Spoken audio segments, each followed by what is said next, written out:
Obviously, I do not share your beliefs, and I think you are hallucinating. I don't doubt your sincerity. It's not every day that one atheist accuses another of cowardice for refusing to debate a Christian. It's even rarer when both are Oxford dons. Richard Dawkins, the world's most famous atheist, is facing that accusation because he has turned down an offer to publicly debate a man regarded by many as the world's leading defender of Christian belief. I don't care who you are, what community you come from or what church you go to or anything else. I want to talk to you, have a dialogue with you about the evidence one way or the other. We'll have a friendly conversation about it and I'll win the argument. Hello, I'm Bill Craig.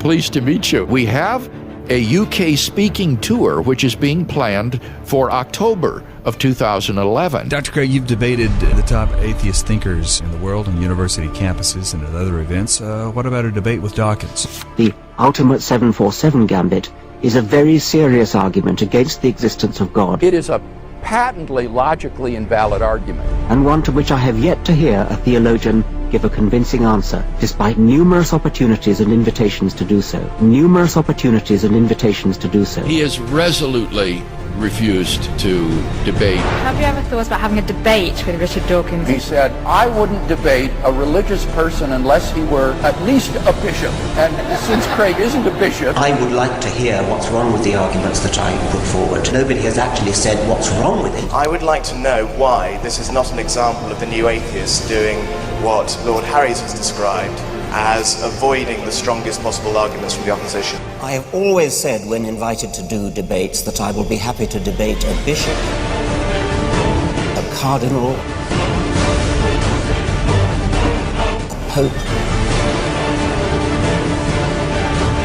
an archbishop. Dawkins has debated academics, including, for example, John Lennox. But that I don't take on creationists. How old is the world? 13.7 billion years. I'm not advocating creation science here of any sort. I'm offering a philosophical argument for the existence of God, and it's quite consistent with having methodological naturalism within science.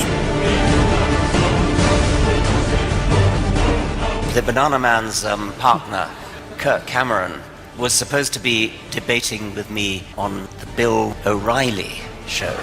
I, for once, departed from my usual rule, and my publisher persuaded me it was good. They said, oh, all right, I'll do it. And I don't take on people whose only claim to fame is that they are professional debaters. They've got to have something more than that. The letter that Dawkins sent back said, I don't know who William Lane Craig is. He is a philosopher. He's been published in many philosophical journals. He has similar credentials to A.C. Grayling. And while a debate with Craig might look good on Craig's resume, it wouldn't look good on mine. He won't debate perhaps the most armed example of Christian apologetics, if we can put it like that. Well, I think it would be a very good dialogue. I have written published critiques of his arguments in the God Delusion, and so far as I know, he's not cared to respond to these either, even in print. Second problem with Dawkins' objections. They've got to have something more than that. I'm busy. Sorry. I'm busy. We have not managed to pull that one off. That has prompted some people, including an atheist philosopher at Oxford University, Daniel Kame, to accuse Richard Dawkins of cowardice in refusing to debate Jude. He has debated pastors, he has debated cultural commentators, he debated Pastor Ted Haggard. These are academic forums where one concentrates on the arguments and counter-arguments, the truth of the premises of those arguments and objections to them. Accordingly, in tonight's debate, I'm going to defend two basic contentions. First, We have to fight very hard to let people say things even if they're crazy. And let's face it, most of the people getting up in pulpits every Sunday or whatever day of the week are saying things that seem to us pretty crazy. Stand up for yourself. Stand up for myself. Exactly, yeah. I'm very happy to be debating Dr. Craig, the one Christian apologist who seems to have put the fear of God into many of my fellow atheists. all right.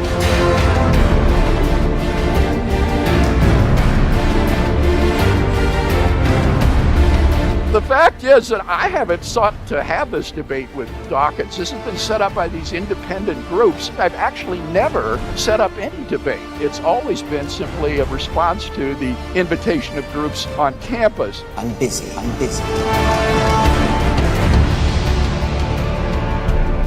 What they plan to do at the Sheldonian Theatre in Oxford is set up the stage for a debate format with an empty table, an empty chair, where Dawkins will be given the opportunity to the last minute to show up and join in the debate. But if he doesn't, then I'll simply give a lecture criticizing his arguments in the God delusion against the existence of God.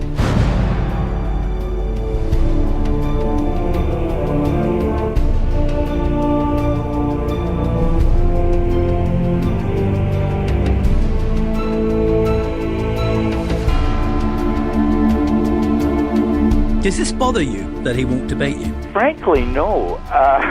The expectations on me would be so high. This is something that other organizations and persons have tried to put together. I'd welcome it, but I'm not seeking it. And then the next thing I knew, Kirk Cameron had withdrawn. Maybe he had a very good reason. I'm not saying anything.